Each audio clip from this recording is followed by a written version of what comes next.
এই যে মুসিদা, আমার জুতোটা জলদি মালিশ করে দাও তো দেখি। আগে হ্যাঁ বাবু, এখনই দিচ্ছি। তবে আগেই বলে নিচ্ছি, 10 টাকা লাগবে কিন্তু মালিশ করতে। কি 10 টাকা? বলি এটা কি মগের মূল্য পেয়েছো নাকি? 5 টাকা দেব, হবে? নয়তো গেলাম কিন্তু। না বাবু, তা হয় কি করে? আপনি না হয় 2 টাকা কম দিন। এই যে দাদা, আমার কাছে আসুন, 5 টাকা দিলেই হবে।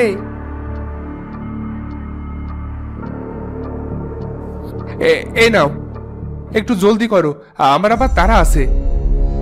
এটা কি করলে দাদা? আমার কাস্টমারটা কম টাকায় নিয়ে নিলে? এই কাজটা করা কি তোমার ঠিক হলো? এই যা, কোনটা ঠিক কোনটা ভুল সেটা আমাকে বোঝাতে আসিস না। আজ যা করলে না আমার সাথে, একদিন তোমার সাথেও এমনটাই হবে। মুচির কাছে যখন কোনো লোক জুতো সেলাই করতে আসতো, তখন অপর মুচি কম টাকায় নিজের কাছে ডেকে নিত। এভাবে মুচির কপালে কোনো কাজে জুটত না। না, এভাবে আর হয় না। কোনো কাজ না পেলে আমাকে যে না খেয়ে মরতে হবে। এই যে আঙ্কেল, আমার ছোট্ট জুতো দুটো একটু সেলাই করে দাও তো। আর হ্যাঁ, সাবধানে সেলাই করবে কিন্তু, এটা আমার একমাত্র জুতো। তার বলতে খুকি, তুমি দেখো আমি সেলাই করে দিচ্ছি। মুচি ছোট্ট একটা মেয়ের জুতো সেলাই করার সময় অন্য চিন্তা ভাবনা করছিল। তার মনোযোগ জুতোয় না থাকার কারণে সে জুতোটা ছিঁড়ে ফেলে। কি করলে? আমার একমাত্র জুতোটা ছিঁড়ে গেল। এখন আমি কি পায়ে দিব? এই যা, কি করলাম? মেয়েটার জুতোটা যে ছিঁড়ে ফেললাম, এখন কি করি? তখন ছোট্ট মেয়েটার মা আসে। এই যে মুচি, কি জুতো সেলাই করেছো? আমার মেয়ের জুতোটাকে যে ছিঁড়ে 2 ভাগ করে দিয়েছো। আগে আমার ভুল হয়েছে, আমি খেয়াল করিনি। তোমার ভুলকে কুল বানিয়ে রেখে দাও। আমলার মেয়ের জুতো ছিঁড়েছো, এবারের ক্ষতিপূরণ দাও, নইলে কিন্তু রাজা মশাইয়ের কাছে নালিশ করব, এই বলে দিলুম। হে খোদা, এ কোন বিপদে পড়লাম রে! তাড়াতাড়ি ক্ষতিপূরণ দিয়ে দি। কি কথা কি কানে যায় না, নাকি নালিশ করতে যাব? এই নিন ক্ষতিপূরণ। আমার কাছে যা ছিল সব দিয়ে দিলাম। ভবিষ্যতে যেন এই উল্টো পাল্টা কাজ করতে না দেখি, তখন কিন্তু আর ক্ষতিপূরণে কাজ হবে না।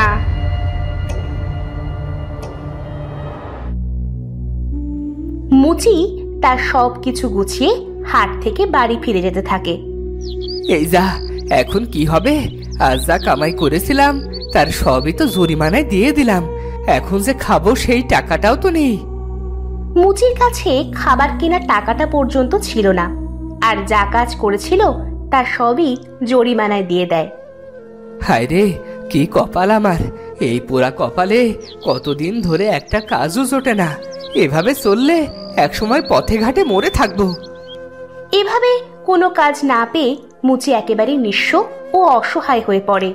তার মন ভেঙে যায়, সে কোনো সঠিক সিদ্ধান্ত নিতে পারছিল না।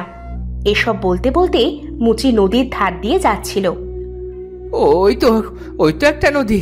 এই অসহায় দুঃখে ভরা জীবন রেখে আর কি লাভ? মুচি দুঃখ ভারাক্রান্ত মনে আত্মহত্যা করার কথা ভাবে, আর তাই সে আত্মহত্যা করতে নদীর কাছে আসে। এদিকটাই বেশি পানি আছে, এদিকেই ঝাঁপ দি। কিন্তু আমি তো সাঁতার জানি। হায় রে কপাল, মরতে এসেও দেখছি শান্তি নেই।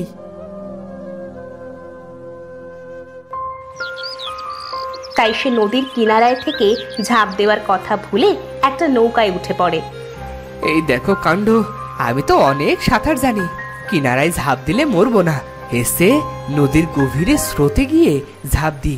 হায় রে পোড়া কপাল, শেষে দেখছি আমার জ্ঞান বুদ্ধিও লোপ পেয়েছে। মুচি সাঁতার জানতো, তাই সে একটা নৌকা নিয়ে নদীর গভীরে যেতে থাকে।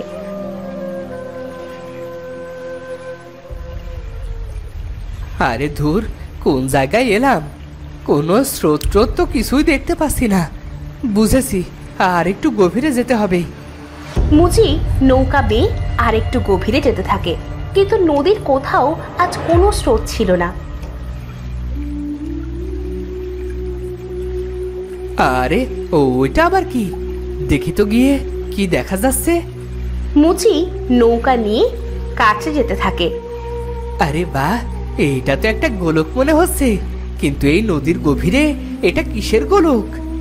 মুচি নদীর গভীর স্রোতে আত্মহত্যা করতে এসে নদীর মাঝখানে একটা গোলক দেখতে পায়। এই তো আমার সামনে আমার মৃত্যুকূপ। বুঝেছি, আমি সব বুঝেছি। এই গোলকই হবে আমার মৃত্যুর একমাত্র জায়গা। মুচি আর কোনো কিছু না ভেবে নৌকা থেকে গোলক ধাঁধায় ঝাঁপ দেয়। এ বাবা, রক্ষা করো! কে কোথায় আছো? আমি কোথায় যাচ্ছি? এ কি, আমি তো উঠছি। ওরে, কে কোথায় আছিস? আমাকে নিচে নামা, নিচে নামা। মুচি মাটিতে পড়ে অজ্ঞান হয়ে যায়, আর কিছুক্ষণ পরই তার জ্ঞান ফিরে। এ কোন জায়গায় এসে পড়লাম? আরে ওইটা কি, রূপোর গাছ? আরে এখানে সবই তো রূপোর। তার মানে আমি রূপোর দেশে চলে এসেছি। আমি তো রাজা হয়ে গেলাম, আমি তো ধনী হয়ে গেলাম। মুচি নদীর গোলক ধাঁধায় ঝাঁপ দিয়ে এক রূপোর দেশে চলে আসে। এখানে সব কিছু ছিল রূপোর তৈরি। সে এত রূপো দেখে আনন্দে আত্মহারা হয়ে যায়। সে ভুলেই যায় কিছুক্ষণ আগেই সে মৃত্যুবরণ করতে চেয়েছিল। ওরে বাবা, এ কি সত্যি সত্যি রূপোর দেশ? এ তো আমার বিশ্বাসই হচ্ছে না। যত পারি এই রূপো নিয়ে নি। মুচি ছোট ছোট রূপোর তৈরি বিভিন্ন জিনিসপত্র নিয়ে নিতে থাকে।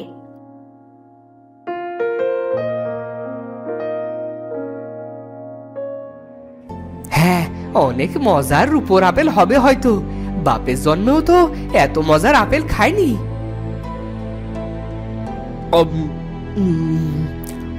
বাহ, কি মজা!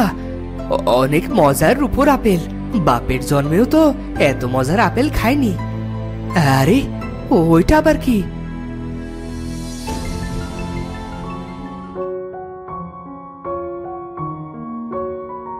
সোনার নাশপাতি? রূপোর দেশে আবার সোনার নাশপাতি? মুচি রূপোর দেশে একটা সোনার নাশপাতি দেখে যেমন অবাক হয়ে যায়, তেমনি লোভে তার চোখ চকচক করতে থাকে। সোনার নাশপাতি? এ তো বিশ্বাসই করতে পারছি না। এখনই খেয়ে দেখি এটা কত মজার। খেও না। কে কে কে কে কথা বলে? খেও না সোনার নাশপাতি। এটা দেখতে যতই সুন্দর, খেতে ততটাই ভয়ঙ্কর। তো তুমি রূপোর দেশে কথা বলা খরগোশ? ওরে বাপরে বাপ, জীবনে যে আর কত লীলা খেলা দেখবো। তাই এই নাশপাতি ফল খাবো না কেন? কি আছে এই সোনার নাশপাতিতে? তেমন কিছুই নেই। এই সোনার ফল খেলে তুমি শুধু মারা যাবে, আর কিছুই না। ওরে বাবারে, বলো কি? আগে বলবে না? আর একটু হলে তো খেয়েই ফেলতাম। তা তুমি জনমানব শূন্য এই রূপোর দেশে কি করে আসলে? মুচি খরগোশকে সব কথা খুলে বলে। সব শুনে খরগোশ বলে, যাক, আল্লাহ যা করে আমাদের সবার মঙ্গলের জন্যই করে। আচ্ছা খরগোশ, আমি এখান থেকে বের হতে চাচ্ছিলাম, কিভাবে বের হব? তুমি না একটু আগে আত্মহত্যা করতে চেয়েছিলে, তা এখন কেন ভয় পাচ্ছ? জানো না আত্মহত্যা মহাপাপ? হায় হায়, না জেনে আমি শেষ কিনা আত্মহত্যার মতো মহাপাপ করেছিলাম। হায় খোদা, আমাকে মাফ করো। এখন হয়েছে, এবারে এই রূপোর দেশ থেকে বের হবে কি করে সেটা ভাবো। যদি বের হতে চাও তাহলে তোমাকে উড়ে আকাশ ফুঁড়ে ওপরে উঠতে হবে। তোমার পৃথিবী আমাদের মাথার ওপরেই। কিন্তু উপরে উঠবো কি করে? তুমি আমায় সাহায্য করো না? আমি তোমাকে সাহায্য করতে পারলে তো ভালোই হতো, কিন্তু একটু আগে কঙ্কাল দেখেছো, তাদেরও সাহায্য করতে পারতাম। ঠিক তখনই মুচি দেখলো একটা গাছের পাতা হাওয়ায় ভাসছে। আরে বাহ, এই গাছের পাতাগুলো কেমন যেন নড়ছে, মনে হচ্ছে গাছ থেকে পাতাটা মাটিতে পড়বে না। মুচি দুটো পাতা ছেড়ে খরগোশকে খেতে দেয়। খরগোশ পাতা খেয়ে বলে, খুবই সুস্বাদু পাতা।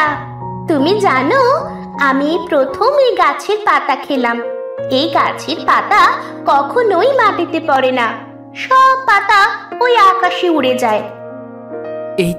এই তো বুদ্ধি পেয়েছি। তখনই মুচির মাথায় একটা বুদ্ধি আসলো। মুচি গাছ থেকে কয়েকটা পাতা ছিঁড়ে নেয়, তারপরে বানিয়ে ফেলে পাতার জুতো।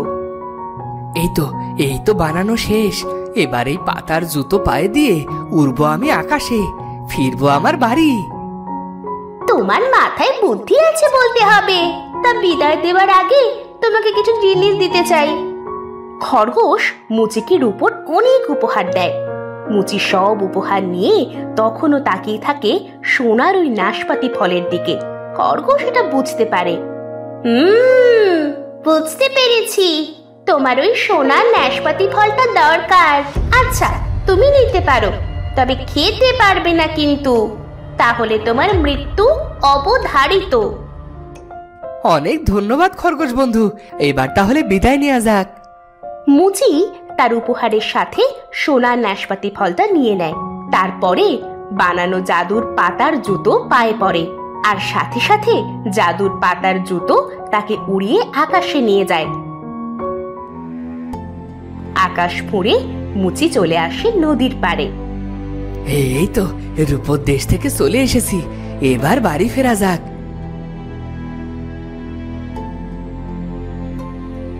মুচি বাড়ি এসে একটা একটা করে রূপোর উপহার বিক্রি করতে থাকে, আর সেই টাকা দিয়ে মুচি অনেক ধনী হয়ে যায়।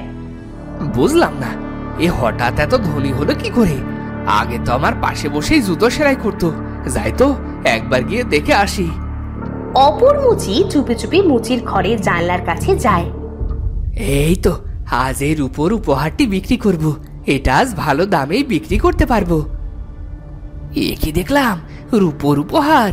ও তাহলে এই কথা, তাই তো বলি এত ধনী হলো কি করে ও। আজ রাতেই তোর 12টা বাজাবো আমি।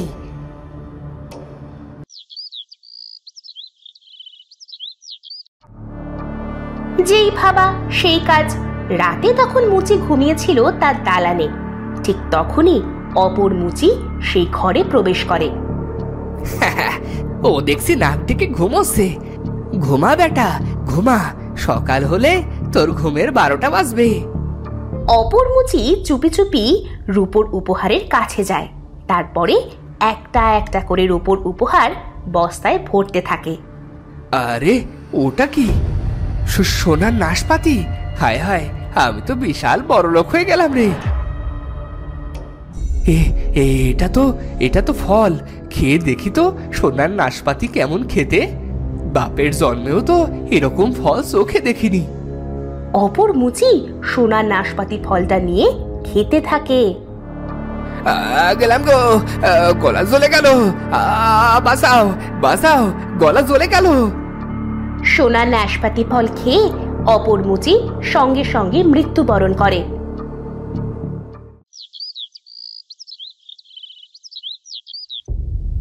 পরদিন সকাল হলে মুচি দেখতে পায় অপর মুচি তার রূপোর উপহার চুরি করে বস্তায় ভরে রেখেছে, আর সোনার নাশপাতি ফল খেয়ে মরে মাটিতে পড়ে আছে।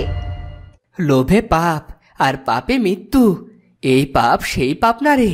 পাপ তো বাপকেও ছাড়ে না রে।